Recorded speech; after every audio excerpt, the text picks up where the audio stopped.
to show you when you're fixing your car why you should test rather than guess to fix it. Because simply guessing what's wrong with your car usually doesn't work very well, just wastes time and money, unless you're really lucky. And let's face it, you're not really lucky if your car's broken and you have to fix it, so I'm going to show you how to analyze things first. Now, a common problem with cars is the charging system, the battery, or the alternator, and they're actually quite easy to test. Now, I personally use this Medtronic's advanced battery checker. Cost about 800 bucks. So odds are you're not going to buy one of these, but places like AutoZone, hey, they check them free in the parking lots using machines, so you don't have to buy the machine. And once it's hooked up, you just push a button to start it, and it starts analyzing the battery. And in this case, it says it's good, but it needs recharging. It's got 100% health. I only drive this car about 1,500 miles a year, so the battery's always a little bit low because I don't drive it around all that much. But it shows that the battery's good, but it does need to be recharged. So if it was your car, you just put on a battery charger for a couple hours. And once the battery's tested, you just press start. You start the car up and it checks the charging system to see if the alternator's good. The whole test only takes about a minute and a half. It's analyzing it. As you can see, it says it's normal and the charging system's working fine. Which is a good thing because modern cars are all run by computer electronics, and a weak battery and alternator can do all kinds of crazy things. So you can see the simple test is going to tell you if there's a problem. 2 minutes, that's it.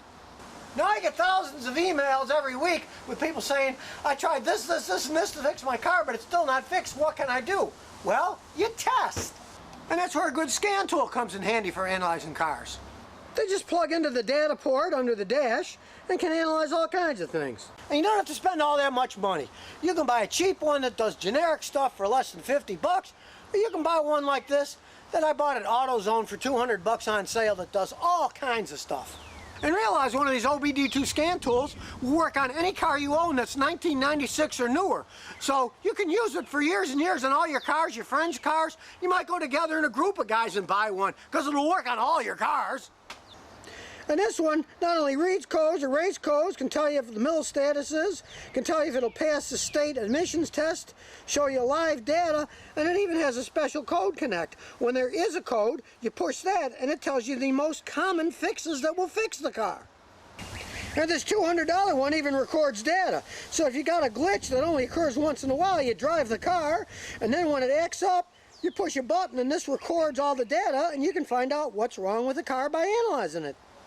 And sure, being a professional mechanic, I use this expensive one that costs a couple $1,000s in a lot of cases, but truth be known, I use this $200 one a lot more for fixing common problems with cars. It's faster, quicker, and it's a lot easier to set up. Now, another common question I get all the time is, hey, my car's overheating and losing coolant, but I don't know where it's going. So, test.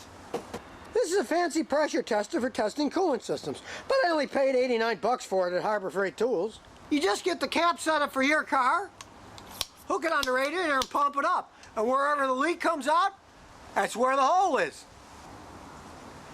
Okay, let's say you don't want to even spend $89 for the tool. You can buy a radiator coolant dye, you pour that in the radiator, and then the ultraviolet dye comes out where it's leaking and shows you where the leak is. That works quite well and it hardly costs 10 bucks. And the same testing method uses for air conditioning leaks. They make an ultraviolet leak dye that you can inject into the system, and then the green dye will come out wherever the air conditioning system's leaking. And again, say you don't want to buy the tool to inject the dye in. You can just buy a can of refrigerant that has a dye already built in, then you just add the can in, the dye goes in with it, and you can find the leak that way. It beats the heck out of guessing.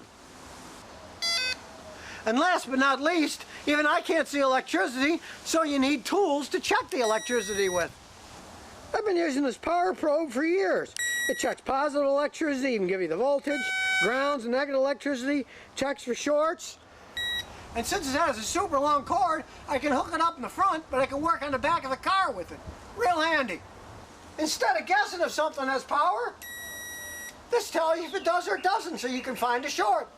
And this power probe is great because not only does it show if it has power, but it shows you how much voltage. Let's say it had 6.2 volts. You know, it would be not enough voltage that had power, but not enough, so you know that some kind of power loss exists. And the actual voltage reading really means something, because if you have a cheap test light It'll just light up or not light up. You know it has power, but you don't know how much. This thing shows you exactly how much power, so you can really analyze the problem correctly. So the next time your car breaks down, rather than rely on a magic 8-ball to see what's wrong, oh, magic 8-ball, what's wrong with my car? It says plug wires. Now you know you should analyze it first. And remember, if you've got any car questions, just visit the Scotty Kilmer channel. And I'll answer them as soon as I'm done fixing this train.